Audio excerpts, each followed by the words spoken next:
Voilà, frères et sœurs, nous allons continuer ce matin notre série de messages dans l'évangile de Jean. Que veut me dire Dieu dans l'évangile de Jean? Et l'évangile de Jean, comme toute la parole de Dieu, regorge de pensées de Dieu, de conseils de Dieu, et même parfois, on peut le dire, même d'ordre de Dieu, parce que Dieu a des exigences envers ses enfants. Amen. Amen. Alléluia. Nous sommes devenus disciples de Jésus et notre vie, elle est au service de Jésus.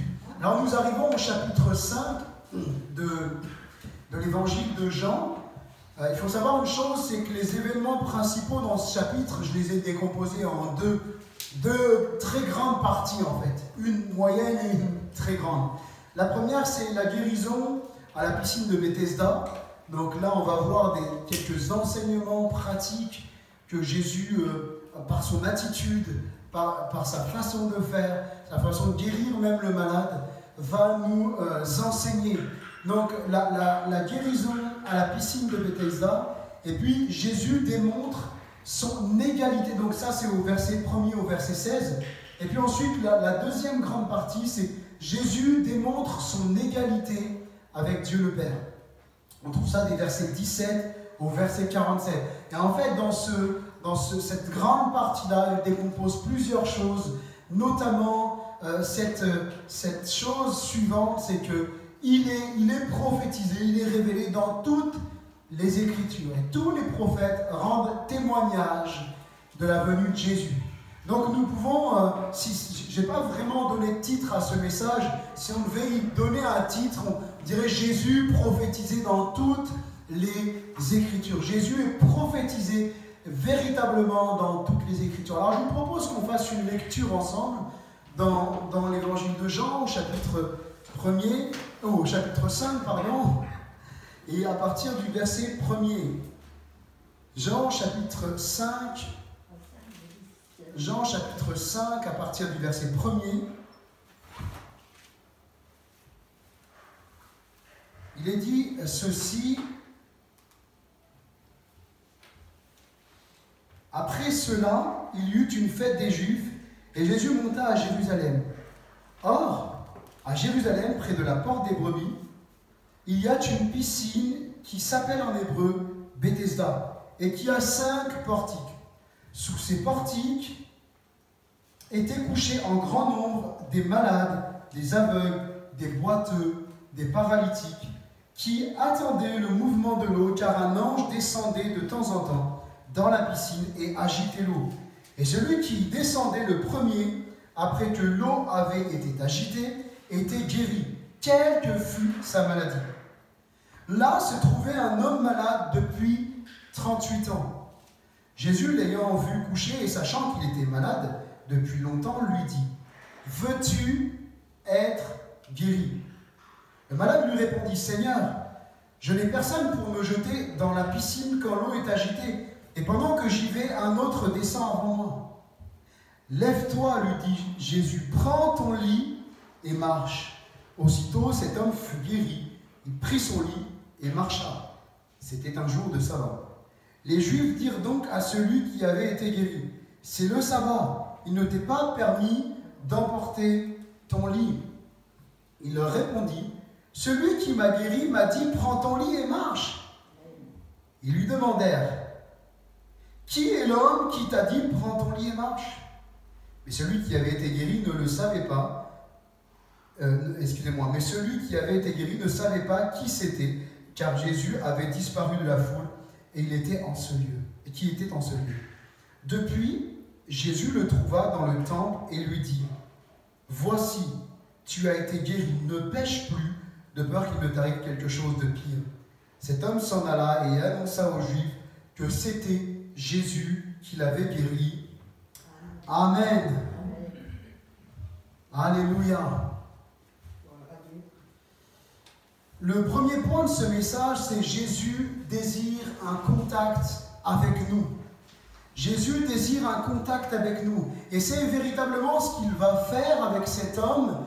Il va prendre un moment où il va avoir un contact avec cet homme. Une discussion va s'engager, un dialogue va s'engager.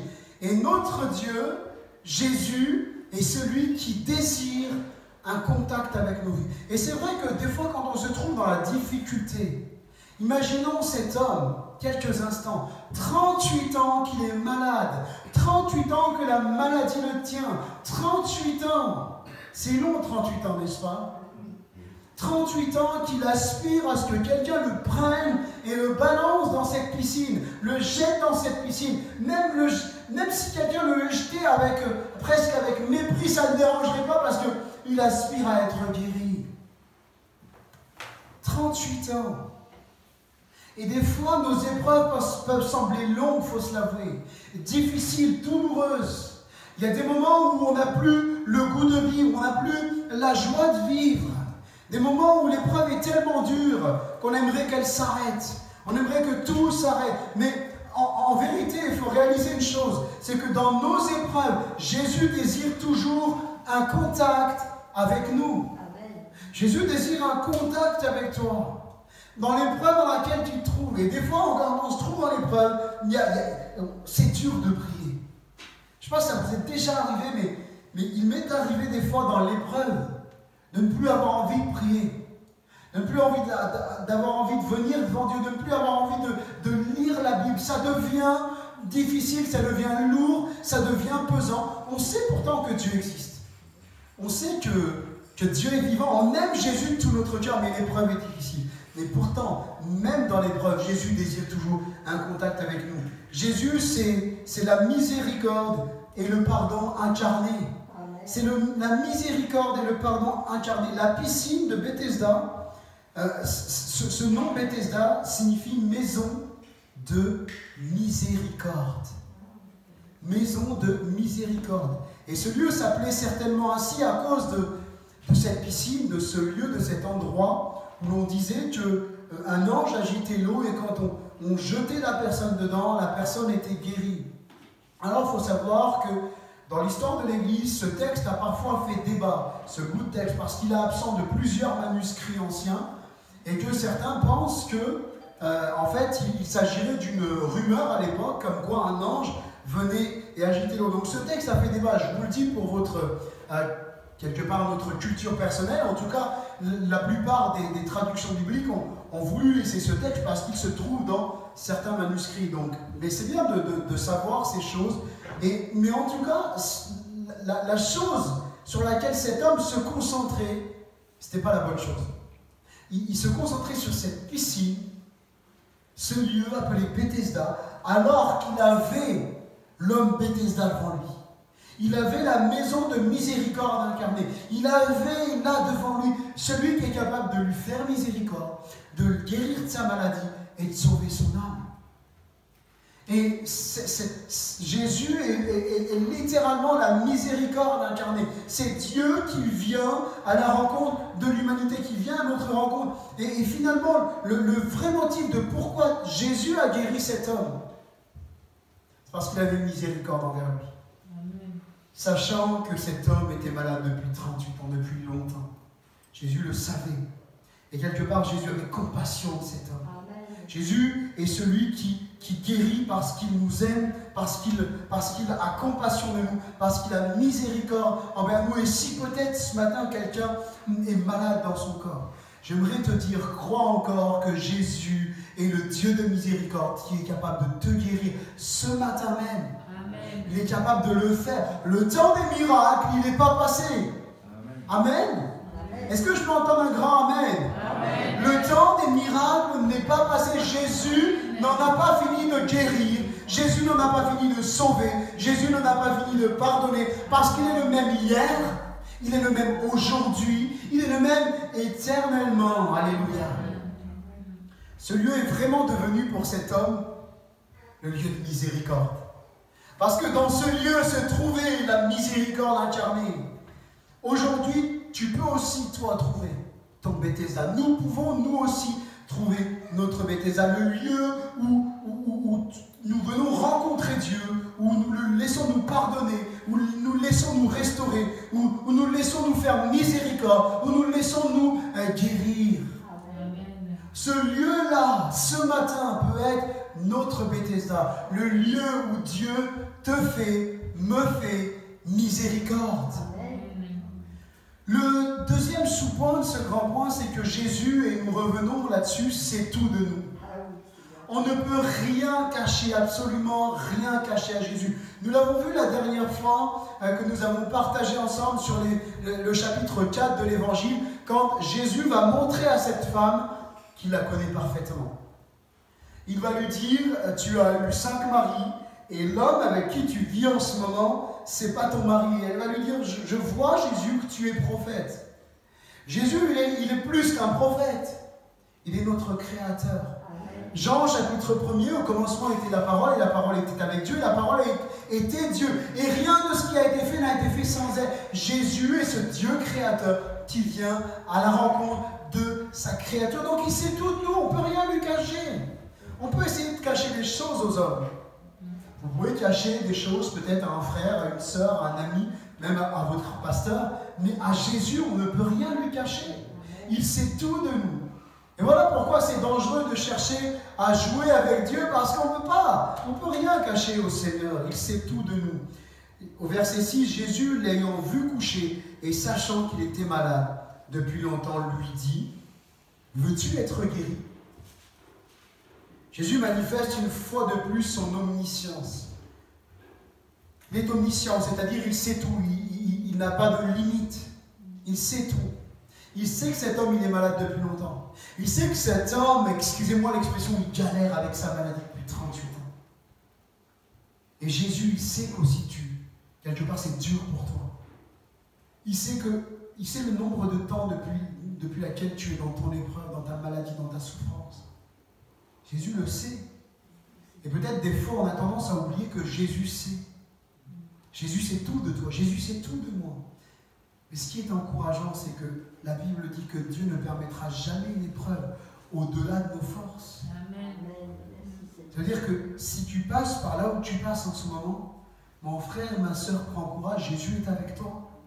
Jésus ne va pas te lâcher.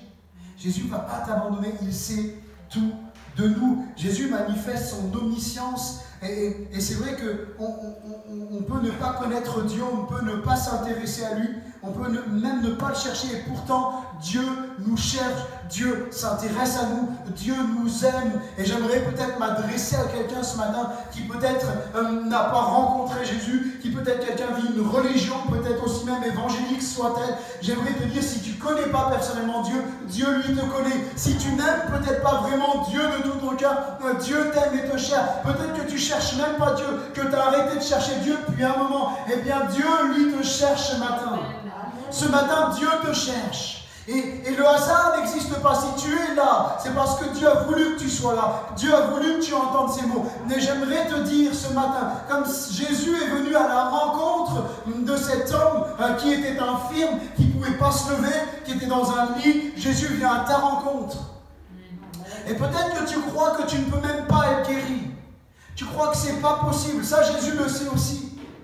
Peut-être que quelqu'un s'est dit, bon, je me suis résigné. Je ne serai pas guéri. Je dois vivre avec ma maladie. Et si tu croyais différemment ce matin? Amen. Et si tu croyais dans le Dieu qui est prêt à te faire miséricorde? Amen. Dans le Dieu qui est prêt à te guérir? Dans le Dieu qui est prêt à te restaurer? Et puis, quand Jésus nous guérit en tant que chrétiens, on ne peut pas garder ça pour nous. Ça doit être toujours une occasion de témoigner de son amour. Excusez-moi du mot, mais pas de gonfler, pas de bassiner les gens avec de la religion. En faisant des beaux discours, on raconte toute notre vie. Non! Mais juste de dire, écoute, j'ai pas grand-chose à dire, mais j'étais malade là, j'avais telle maladie. Je suis venu à l'église, on a prié pour moi, j'ai été guéri. Jésus m'a guéri. Amen. Alléluia. Et c'est ce que cet homme va dire. Il va aller dans le temple et il va dire, mais écoutez, je ne sais pas, vous me dites, j'ai pas le droit de guérir le jour du sabbat, mais l'homme m'a dit, prends ton lit, puis marche. Mais je ne sais pas qui c'est, mais je suis guéri. Sauf que nous avons le privilège de connaître l'auteur de la guérison. Amen. Notre Dieu, ton Dieu. Et Dieu va dire dans l'Ancien Testament, j'ai plus la référence en tête, je suis celui qui te guérit. Amen. Ton Dieu ce matin sait tout de toi. Il sait depuis combien de temps tu traînes ta maladie. Il sait depuis combien de temps ton épreuve dure. Et je suis persuadé que comme l'épreuve de cet homme, après 38 ans d'épreuve, elle a pris fin, ton épreuve va aussi prendre fin. Parce que c'est Jésus qui est aux commandes de ta vie. Jésus veut un dialogue avec nous. Jésus veut un dialogue avec nous.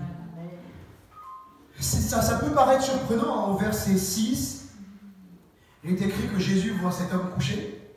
Il sait qu'il est malade depuis longtemps. Et quelle question Jésus va lui poser? Veux-tu être guéri? Je ne sais pas vous, mais moi, à la place de cet homme, je me dis Jésus, je pense que tu plaisantes, non? Tu plaisantes, Jésus. Je suis malade depuis 38 ans. Et tu me demandes si je vais être guéri, mais je demande que ça d'être guéri, Jésus. Je demande que ça, viens, guéris-moi. Pourquoi tu me poses cette question? Et si Jésus pose la question à cet homme, c'est qu'il désire que cet homme lui parle. Amen. Jésus est plus intéressé par un contact avec nous que par toute autre chose. Voilà pourquoi nous pouvons dire que nous ne pratiquons pas et que nous ne vivons pas dans une religion. Parce qu'une religion, dans l'inconscient collectif, c'est faire des choses pour atteindre Dieu. Or, on peut faire tout ce qu'on veut. Dieu restera inatteignable. Par nos œuvres, Dieu restera inatteignable, inaccessible. Le seul moyen qui nous rend Dieu accessible, c'est la croix. C'est le seul moyen de passer par la croix. Il n'y a qu'un seul moyen de rendre Dieu accessible à l'homme. Ce texte est rendu possible, rapprochez-vous de Dieu, il s'approchera de vous. Pourquoi? Parce que la croix a été dressée, parce que Jésus a souffert à la croix, parce que Jésus est mort à ma place, parce que Jésus a pris ma condamnation. Par mes œuvres, je ne peux pas atteindre Dieu. Et la Bible dit que nul ne peut voir Dieu et vivre. Amen.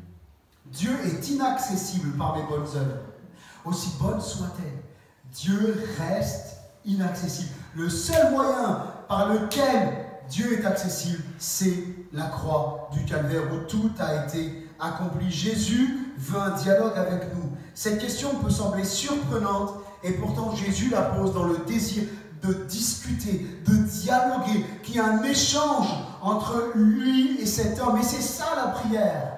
C'est un échange entre Dieu et nous, entre le ciel, entre notre Dieu, notre Sauveur et nous. La première chose qui intéresse Jésus, c'est un contact avec nous. Oui, Jésus est capable de nous guérir. Il aurait pu arriver et puis tendre la main à cet homme, lui dire « Sois guéri, lève-toi et prends ton lit ». Mais ce que Jésus voulait, c'était un contact avec cet homme. Amen. Et vous savez, il y a des personnes, frères et sœurs, il faut se l'avouer, elles peuvent, des collègues de travail, des amis, des voisins, ne croient pas en Dieu plus que ça, mais ils sont capables de dire « Si tu veux prier pour ma maladie, prie pour moi ». Mais nous, en tant que disciples de Jésus, notre responsabilité, c'est de les amener en contact avec Jésus. Parce que, pour avoir fait déjà quelques églises, on a des fois prié pour des années pour un collègue. Dieu a agi, Dieu a béni, on n'a pas eu de retour dans l'église, on ne sait pas ce qu'est devenu ce collègue, et puis on ne sait pas ce qui s'est passé. Ce que Dieu désire avant tout, c'est bien de prier pour des gens qui ne connaissent pas Dieu, mais c'est de les amener en contact avec Jésus. Je vais prier pour toi, mais je vais te demander en retour quelque chose. C'est pas grand-chose, je te donne l'évangile et tu lis. Et tu vas voir, là, tu vas découvrir ce Dieu que je prie. Alléluia. Amen. Gloire à Dieu. Amen. Jésus désire un contact avec nous. Cette question nous montre quelque chose, c'est que Jésus désire ce contact. Une chose importante à noter, c'est que cet homme, à cause de son handicap, il n'avait pas le droit d'entrer dans le temple. C'était interdit. Les boiteux, toutes les personnes malades qui avaient des infirmités ne pouvaient pas entrer dans le temple. C'était interdit. Le temple ne leur était pas quelque part réservé, excusez-moi, mais en tout cas ouvert. Mais Jésus, là, il fait quelque chose d'extraordinaire. Et ça m'a interpellé dernièrement, cette notion-là. Pourtant, je suis passé beaucoup de fois sur ce texte. Mais cette notion-là, c'est que Jésus ne se contente pas de guérir l'homme, mais en le guérissant, il lui permet d'avoir un contact avec Dieu. Amen. Pourquoi? Parce que le temple, c'est le symbole de la présence de Dieu. La manifestation de Dieu. Le temple de Jérusalem, le temple de Salomon, anciennement le tabernacle, quand le peuple était dans le désert, Dieu se manifestait là dans le lieu très saint, Dieu se manifestait dans le temple, et le temple c'est l'image, le symbole de la présence de Dieu. Et cet homme-là, la piscine de Bethesda, c'est pas très loin du temple. Cet homme-là, il n'y a pas accès. Moi, je ne pensais pas que c'était aussi proche. J'ai regardé une vidéo sur YouTube d'un guide touristique, d'une guide touristique chrétienne qui relate cet événement de la guérison de cet homme à Bethesda. Et quand on voit un peu les ruines, on se dit, mais en fait, c'est presque à côté. C'est pas très loin du temple. Mais pourtant, cet homme-là, il n'a pas accès à Dieu. Et peut-être quelqu'un ce matin, tu n'es pas très loin là, de la présence de Dieu. Tu n'es pas très loin de rencontrer Dieu. Mais il y a encore quelque chose. Il y a encore quelque chose qui t'empêche. Moi, je ne sais pas ce qui t'empêche de t'approcher de Dieu. Mais j'aimerais te dire ce matin, ose faire le pas.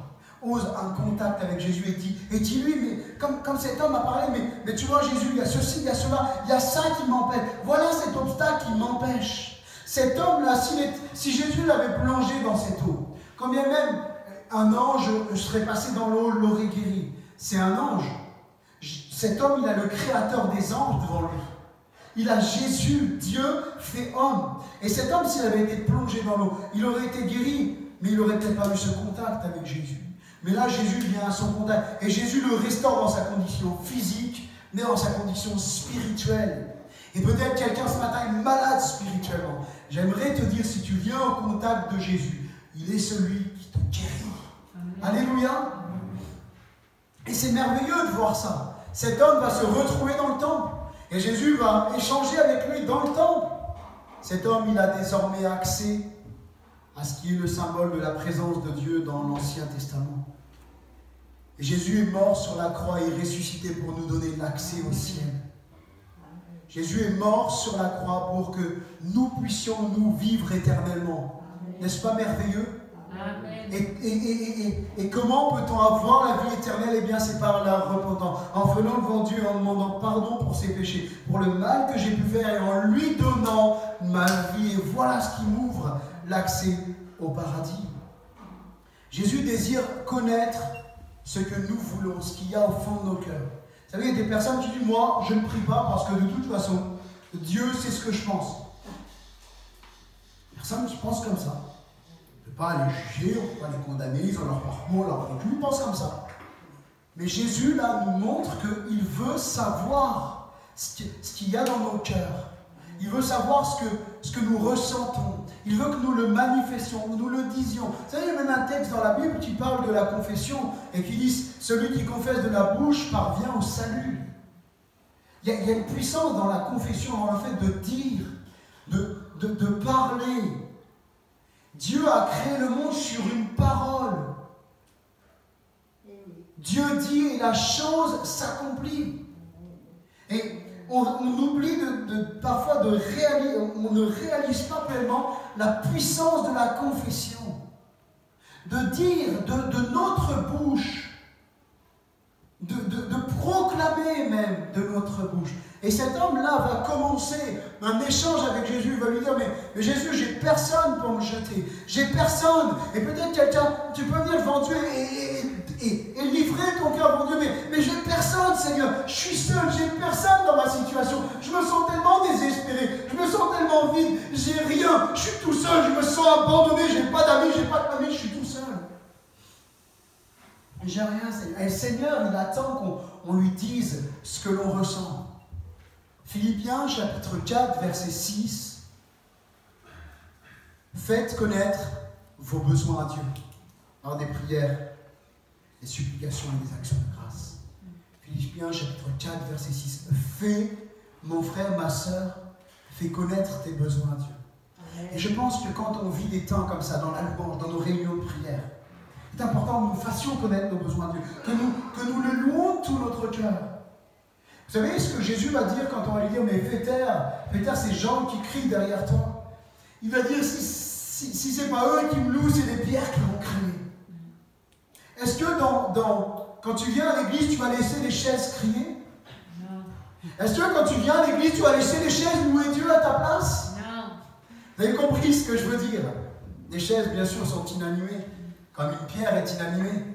Mais nous sommes animés de l'Esprit de Dieu. Et quand nous venons, que toujours nos cultes soient des cultes enflammés de l'Esprit. Des cultes où on vient adresser notre louange louange au Seigneur. Je viens, Seigneur, pour te donner ma louange, te donner mon adoration. Je viens pour qu'ensemble, l'Église, nous confessions, nous proclamions que tu es celui qui vit et que tu es notre Sauveur. Jésus prend soin de nous. Jésus prend soin de nous. Il est écrit au verset 3 que sous ces portiques étaient couchés un grand nombre de malades. Il y a des personnes, vous savez, dans ce monde, il y a tellement de besoins. Quand les gens voient tous les besoins qu'ils disent, mais Dieu a autre chose à faire. Et je vous avoue, si, pour vous raconter cette anecdote, lorsque mon père était malade, dans la fin de sa vie, on va le voir avec mon pasteur, et on lui parle de Jésus, de l'amour de Jésus. On l'invite à donner son cœur à Jésus. Je lui dis, mais tu vois, papa, si aujourd'hui tu devais passer dans l'éternité, il faut que tu saches où est-ce que tu vas. Et Jésus est aussi celui qui est capable de te guérir de ton cancer. Il n'y a rien d'impossible à Jésus. Il est capable de te guérir de ton cancer. Et vous savez, je pense que malheureusement, il n'avait pas saisi cette chose-là. Parce qu'il va me répondre, mon fils, Dieu a autre chose à faire que de s'intéresser à moi. Il y a tellement d'autres problèmes. Et je pense que c'est une grosse erreur de penser comme ça. Dieu est omniprésent, il est présent partout, il est capable d'agir partout, peu importe où tu sois, peu importe même si tu es au milieu d'une foule. Au milieu d'une foule, Jésus te voit. Au milieu d'une foule, Jésus est capable de t'appeler par ton nom. Peut-être que toi, tu as l'impression d'être qu'un numéro dans cette société. Peut-être tu as l'impression d'être délaissé des gens. Mais Jésus, au milieu d'une foule, il te voit. Il est écrit que sous ces portiques, il y avait un grand nombre de malades. Et dans ce grand nombre de malades, Jésus voit cet homme. Ça fait 38 ans. Jésus le voit. Et dans ta situation, Jésus te voit. Jésus prend soin de toi. Quand on n'a pas l'impression, quand tu as l'impression que les gens ne prennent pas soin de toi, Jésus prend soin de ta vie. Jésus t'aime, Jésus m'aime, Jésus nous aime. Notre vie est plus qu'un numéro. Notre vie est plus qu'un numéro. Dans ce siècle où de plus en plus on a l'impression qu'on est parqué, on est taxé, on est numéroté. On est plus qu'un numéro. Et j'aimerais vous dire, faisons attention à ne pas entrer dans des discriminations. Je ne vais pas faire polémique ici, je ne suis pas là pour faire de la polémique, mais tu es plus qu'un bout de papier. Tu es plus qu'un QR code. Tu es plus que ça aux yeux de Dieu. Tu es une créature de Dieu. Jésus te connaît parfaitement. Il ne te voit pas derrière un QR code, il ne te voit pas derrière un numéro de sécurité sociale, un numéro de Pôle emploi ou ce que tu veux. Non, Jésus, il te connaît tel que tu es. Il me connaît tel que je suis. On n'est pas des numéros. Et c'est ça qui est encourageant dans cette société où l'on voit quelque part des choses se mettre en place. On est unique aux yeux de Dieu et il nous connaît parfaitement. Au milieu d'une foule, Jésus même prend soin de nous. Et il y a ce point aussi que je voudrais souligner avec vous, c'est ne limitons pas Dieu dans notre façon de penser. Ne limitons pas Dieu dans notre façon de penser. Cet homme va dire au verset 7, je n'ai personne pour me jeter dans l'eau. Cet homme, il est fixé sur la façon dont il veut être guéri. Cet homme, il dit, j'ai personne pour me jeter dans l'eau. Jésus lui demande, veux-tu être guéri? C'est simple. C'est une question, ce qu'on appelle en communication, une question fermée. Même avec une question fermée, cet homme, il trouve le moyen de parler. La question, veux-tu être guéri? C'est oui ou non. Éventuellement, je ne sais pas pour les Suisses, là, ceux qui sont neutres. Oui ou non? Et cet homme, il dit, mais j'ai personne pour me jeter dans l'eau. Là, je pense que cet homme, il s'est limité sur sa façon d'être guéri. Il pense que le seul moyen pour lui, pour être guéri, c'est d'être jeté dans l'eau. Et ça, ce texte m'a renvoyé directement au récit de Naaman. Vous connaissez le récit de Naaman? Naaman, quand le prophète va lui dire, va te plonger cette fois dans le Jourdain, si mes souvenirs sont bons, je regarde un peu les visages, parce que des fois, on peut inverser un peu les récits, et il lui dit, va te plonger, et puis cet homme, il dit, mais attends, moi je croyais que le prophète allait arriver sur la place, il allait agiter sa main, et puis le lépreux allait être guéri. Il avait déjà une image, un préconçu, il s'était formaté un scénario. Dieu va agir comme ça.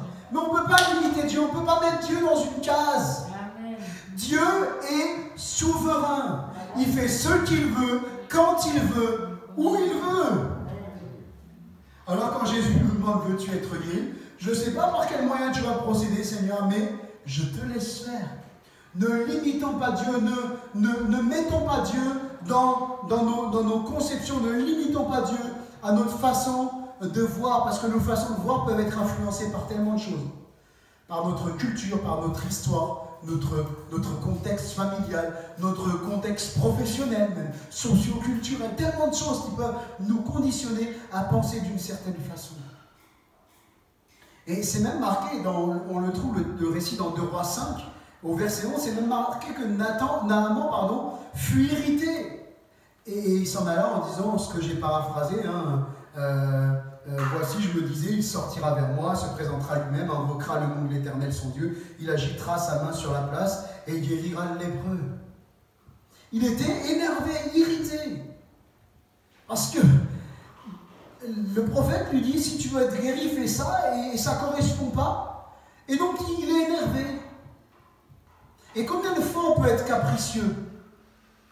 Combien de fois devant Dieu j'ai pu être capricieux? Ben c'est bien, si tu ne fais pas comme ça, ben moi je te boude.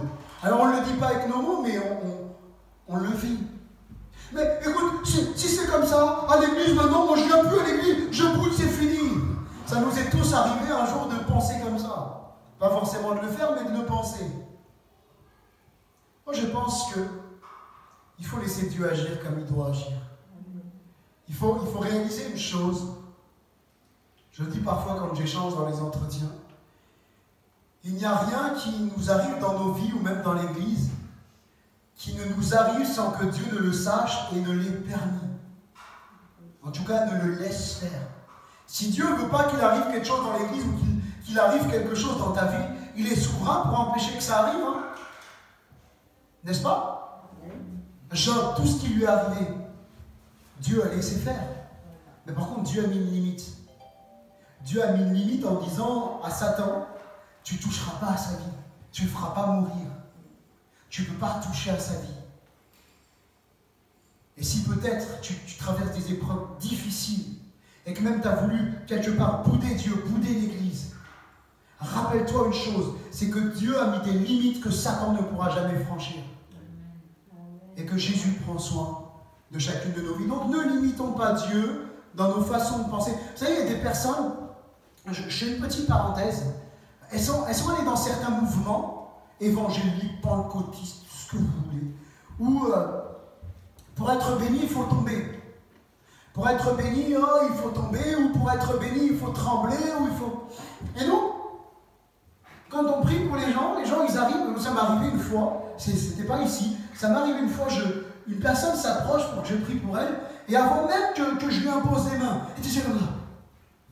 J'ai dit, attendez, venez, on va s'asseoir là, et je vais prier pour vous calmement. Tout va bien se passer. Il ne va rien se passer de particulier. La seule chose, c'est que Dieu peut vous bénir même dans le calme. Mais quand on est conditionné à une façon de penser, pour que Dieu me bénisse, il faut que ce soit comme ça. Pour que Dieu parle, il faut qu'il y ait du bruit. Il faut que le prédicateur soit habillé comme ça, qu'il fasse ceci, qu'il soit comme ça, qu'il respecte tel code culturel. Et puis quand je m'approche à l'imposition des mains, si je n'ai pas des frissons, ça veut dire que Dieu ne m'a pas béni. On a tellement de préconçus qui ne sont pas bibliques. Jésus va guérir plusieurs aveugles de plusieurs façons différentes.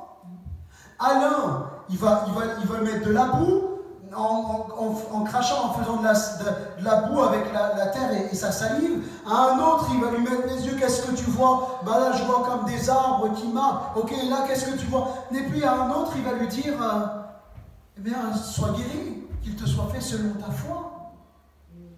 Ne limitons pas Dieu. Ne nous conditionnons pas dans des contextes religieux, dans des contextes spirituels. Faisons même attention. Je pense qu'il faut vraiment faire attention à ce que nos expériences ne transcendent jamais la Bible. Mais c'est à la Bible de transcender nos expériences. C'est à la Bible d'avoir le dessus sur nos expériences. Si nos expériences ne sont pas bibliques, eh ben, j'ai une expérience un peu...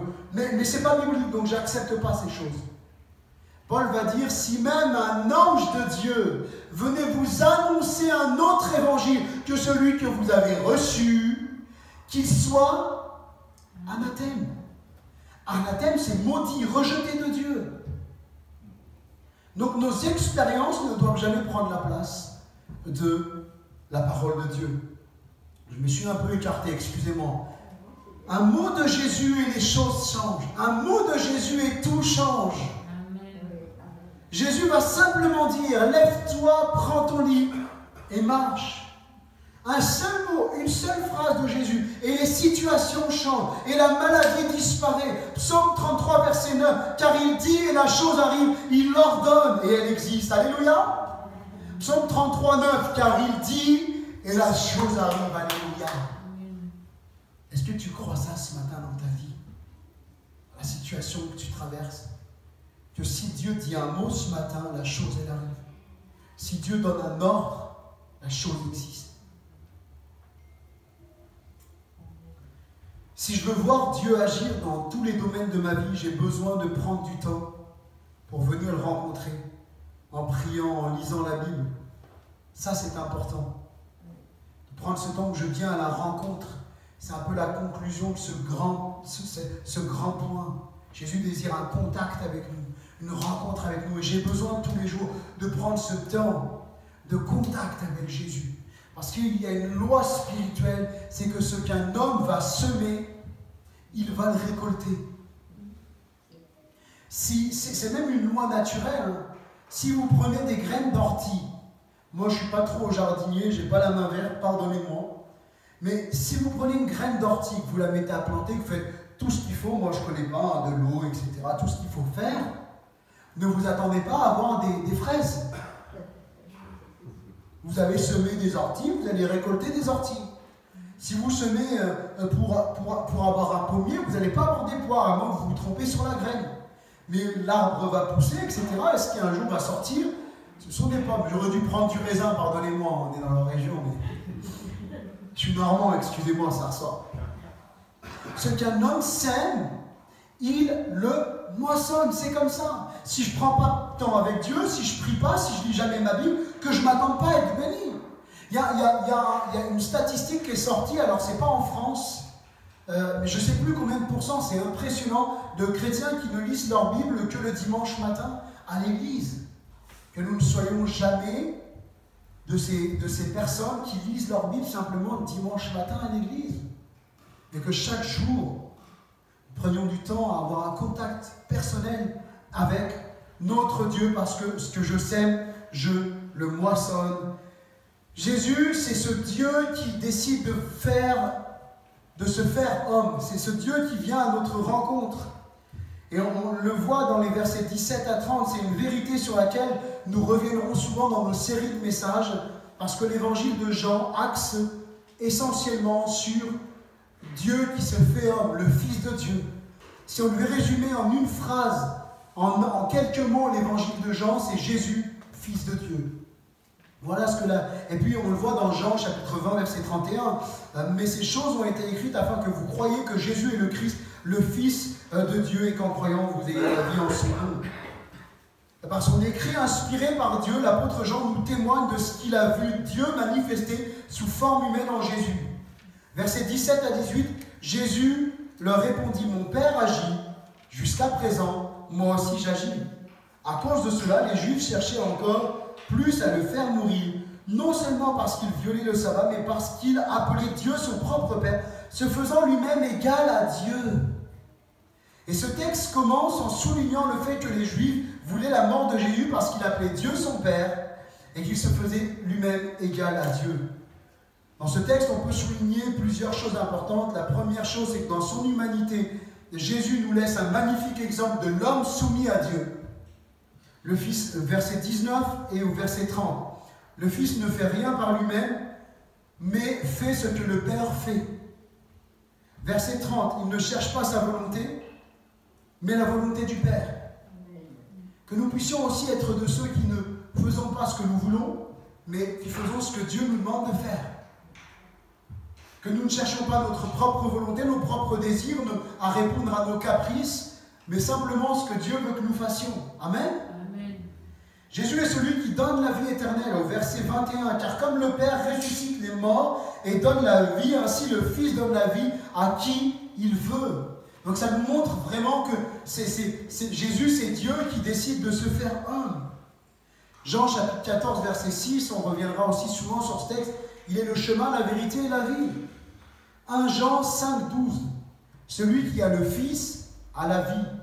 Celui qui n'a pas le Fils n'a pas la vie. Et en fait, Jésus est ce Dieu qui donne la vie éternelle, qui vient à notre rencontre pour nous donner la vie éternelle. Et c'est ce qu'il va faire à la croix. Il va nous permettre de pouvoir avoir la vie éternelle si nous nous repentons de nos péchés, nous lui donnons nos vies. Il n'y a pas de salut en dehors de Jésus. Pas de salut possible. Impossible d'aller au paradis si on ne passe pas par Jésus.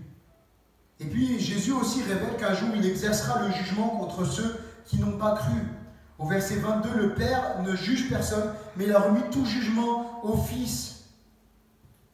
Ceux qui croient et marchent fidèlement avec Jésus ne seront pas jugés. On passera effectivement devant le tribunal de Christ, mais pour les récompenses. Mais on ne sera pas jugé. Par contre, ceux qui n'ont pas cru seront jugés. Et voilà pourquoi j'invite tous ceux qui n'ont pas encore donné leur vie à Jésus. Donne ta vie à Jésus avant que ce soit trop tard. Parce qu'un jour va venir le jour du jugement. Et ça, peut-être qu'on ne le prêche plus beaucoup dans les églises. Mais moi, je ne peux pas m'empêcher d'annoncer la bonne nouvelle sans annoncer qu'il y a l'enfer qui attend tous ceux qui ne connaissent pas Jésus. Et que Jésus viendra un jour pour juger. Aujourd'hui, on est sous l'ère de la grâce. Mais un jour, Jésus va venir juger les nations. Et ceux qui n'appartiennent pas à Jésus seront jugés.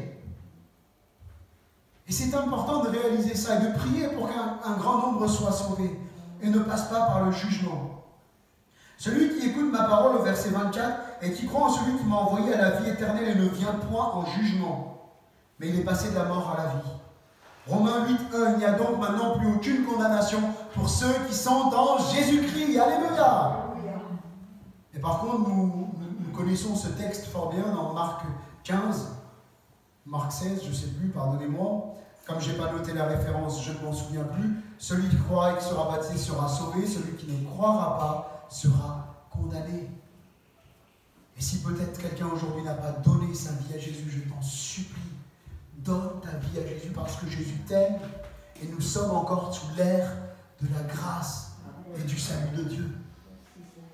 Et puis je passe au dernier point pour ne pas être trop long. Toute la Bible prophétise la venue de Jésus. Dans les versets 31 à 37, Jésus parle que son témoin c'est le Père, c'est Dieu le Père. Et puis il va donner une succession d'autres témoins qui nous montrent que toute la Bible prophétise, toutes les Écritures prophétisent sur la venue de Jésus. Jean-Baptiste a témoigné de Jésus. Vous avez envoyé, verset 33, il dit, vous avez envoyé vers Jean, donc Jean-Baptiste, et il a rendu témoignage à la vérité. Jean-Baptiste, c'est celui qui témoignera que Jésus est l'agneau de Dieu qui ôte le péché du monde. Jean, chapitre 1er, verset 29, que Jésus est celui qui baptise du Saint-Esprit. Matthieu, chapitre 3, verset 11. Moïse a témoigné de Jésus.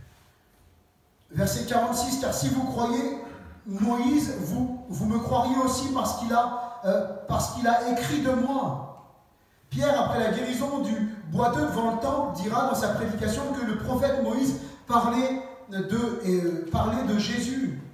Que le prophète dont Moïse parlait, quand il disait viens après moi un prophète, il parlait en fait de Jésus.